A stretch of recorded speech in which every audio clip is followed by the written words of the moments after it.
Hello, and welcome back to another episode of Storytime with Desi. It is so great to be back, and during the new year and after Christmas, I hope all of you had a wonderful holiday. And to kick off the year, we're starting off with Chapter 6, A Challenger Approaches. But before we begin, I just want to give a huge shout out for my crew for helping me out during the end of last year for the couple of months that we did this podcast during the fall, and now for even helping me in the new year and hopefully for the rest of the year and many years to come. And I also just want to say thank you because we are now an international podcast as we have reached as far as Hong Kong. I know it's still pretty early on into our podcasting careers, but it still just blows my mind that we made it this far in this short amount of time of a few months. And I just want to give a huge shout out to all of you, as it really warms my heart to see that we are actually getting ourselves out there and putting our work out there, and that we all more or less enjoy our work and what we do.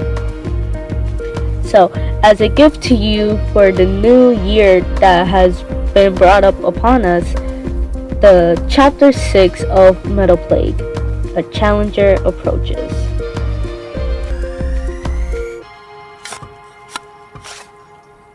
Weeks have passed since Gilbert and I were taken from our orphan home in Houston to the secluded mining operation of the Fosse.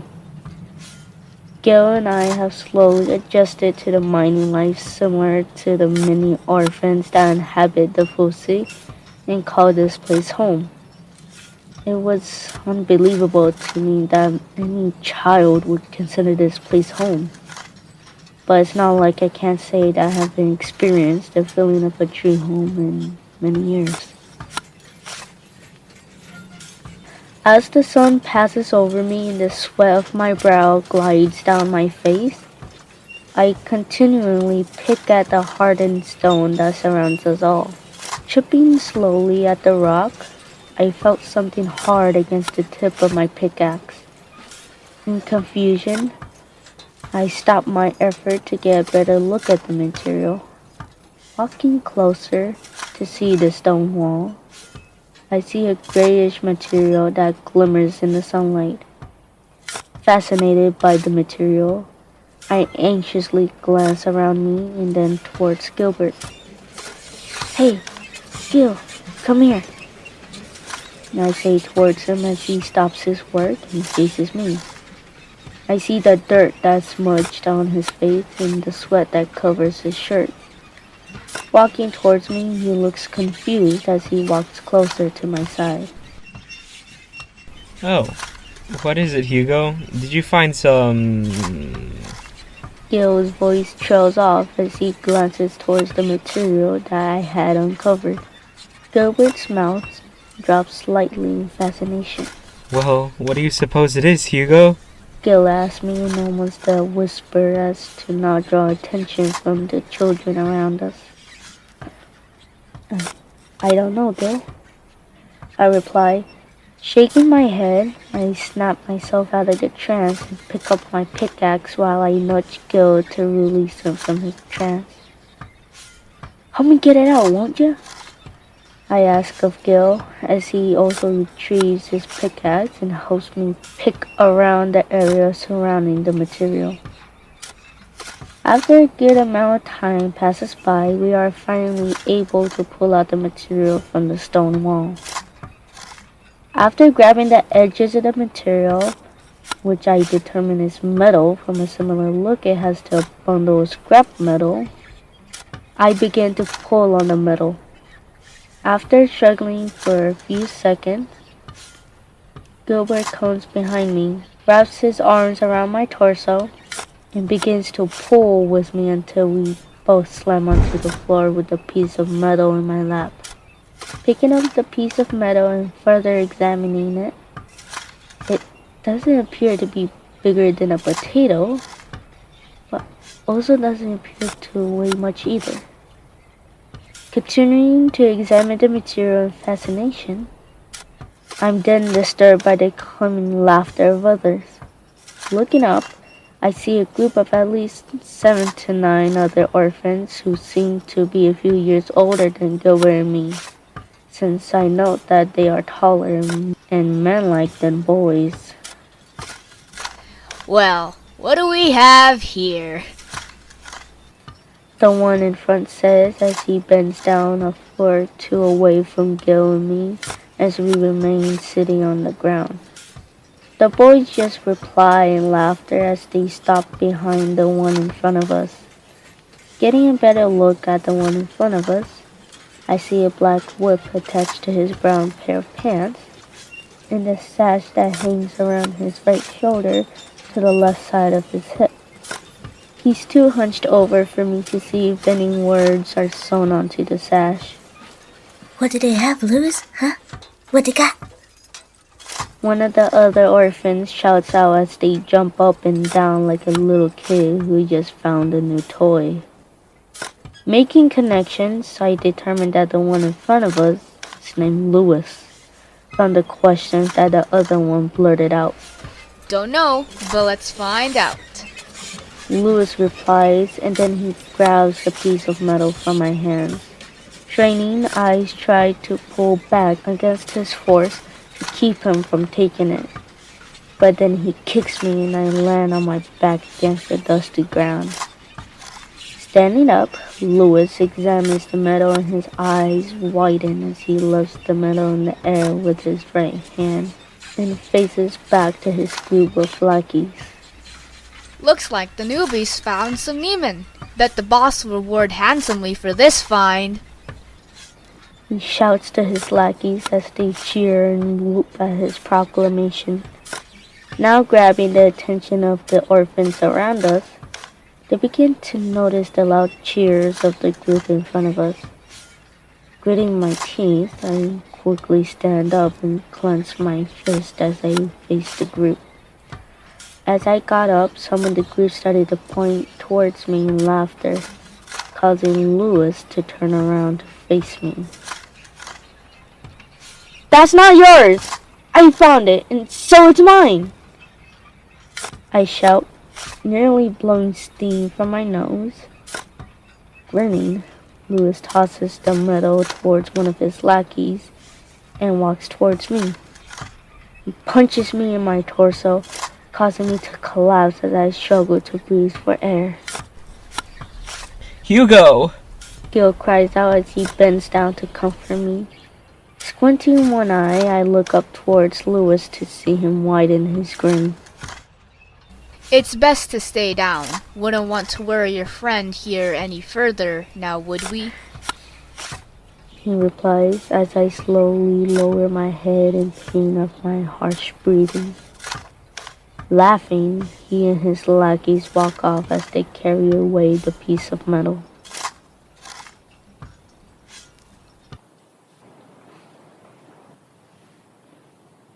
The next day came as fast as the autumn breeze blew against my tired and weary face. Gilbert and I walked towards the center of the spiral as all the children were called to grab their new set of rations and to replenish their water containers. As Gil and I entered the ever-growing line of orphans, I'm suddenly pushed to the ground by a familiar force. Careful now. Wouldn't want you to get hurt. I hear Louis say as I slowly pick my head up from the ground. Hugo, are you alright? Gil asks as he helps me sit up. "Yeah, I'm fine, Gil. No need to worry." I then hiss as I feel pain searing from my torso as the fall agitated my bruise. Hey, let me help you up. A familiar voice says as a hand is offered to me. I look up to see a lightly tanned girl with curly black hair that dangles over her shoulders. Hesitantly, I accept her help and she pulls me to my feet. Getting a better look at her face, I recognize the girl as Nova. "You're Nova, aren't you?" You greeted my friend and I when we first arrived a few weeks ago, I said as I tilt my head towards Gilbert and gives a sheepish smile as he waves towards Nova. Nova gives a small smile then waves back, causing Gil to blush massively, and Nahi admittedly too felt my face heat up as I saw her smile. But the mood is ruined when I spot Lewis and his lackeys as they laugh on the other side of the growing crowd of orphans. Confused, Nova turns back to see where I was staring and turns back to us, rolling her eyes. Don't worry about the numbskulls. They're nothing but brutes who like to pick on newbies. She explains as I continue to desk there, but then my gaze wanders to the whips on their hips. Why do they carry around those whips? Don't they mind like the rest of us? I question. I look back towards Nova, who stifles a small chuckle. Those barbarians are like guards here. They make sure that everyone does their work and stay in line, along with making sure that no one tries to leave the fusi either. She explains as she points to the top of the spiral that leads to the outside world. But didn't you say when we arrived that we'll be given everything we ever wanted? Why would someone try to leave? I ask, clearly a bit confused by the bit of information. Nova then repositions herself to heave her arms across her chest. See here, newbie, no one ever really likes it here at the fusi. That little speech you heard a few weeks ago is just something they have me say to newbies like you to get settled into the fact that you're never going to leave this dump. She says with a bit of annoyance in her voice. I turn my head towards the edge of the spiral that Nova had pointed at earlier. Then an idea popped into my head.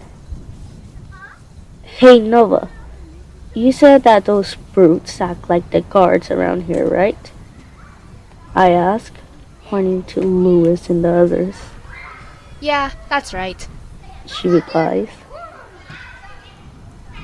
Has anyone, I don't know, ever tried to get the guards to help them escape the fusi? Looking at me like I was in some type of asylum, Nova's eyes began to widen at the thought of my question. Well, no one has ever tried that in my time of being here. It would never work. You can talk all you want to them, but they will never agree to help you escape. They only answer to that brute Lewis. Unless you take his position as leader, you won't be able to get them to help you. She protests as she tries to shut down my idea. Yet, it's too late. I've already made my way towards Lewis. Hey, come back here! Hugo, what are you doing? I hear Gilbert and Nova shout, but my mind is already set, and there's no turning back if we ever want a chance of escape. Hey, Lewis! I shout, catching his attention as well as his lackeys as they stop their banter. Lewis turns around with a bit of confusion plastered on his face, but then a grin crawls onto his face. What you want, newbie? He shouts back to me. You and me, Lewis. 1 on 1. Alright, that is the end of chapter 6 of Metal Plague. I hope all of you have enjoyed. I do have a lot of fun doing this, and I do really enjoy doing this for all of you and just having fun with it, making new stories every single week, more or less. And I am so proud to even say that we are international now, and I am so proud of my crew and just for the hope and work they put into this just as much as I have. And I just want to say a huge thank you to all of you for your hope and to your contribution to this. Is truly amazing for me to even witness and see. And I just hope that we expand and grow more and maybe bring some more people to help us work on this growing family of a podcast.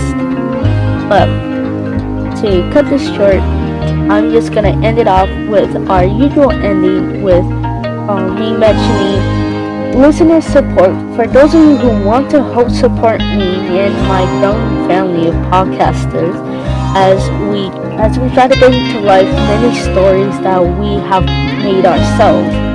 And you can just make a monthly donation by clicking the link that's in the episode description down below.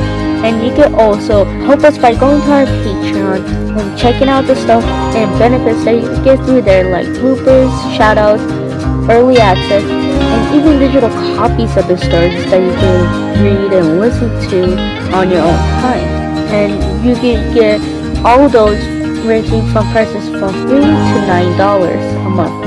And those will really help us out with buying better equipment and getting access to softwares that can help us improve these stories and bring better entertainment to you and your loved ones. So, starting off this year strong, I just want to say thank you to my crew and thank you to all those listening to our podcast and that have helped us expand it this far in just this short amount of time.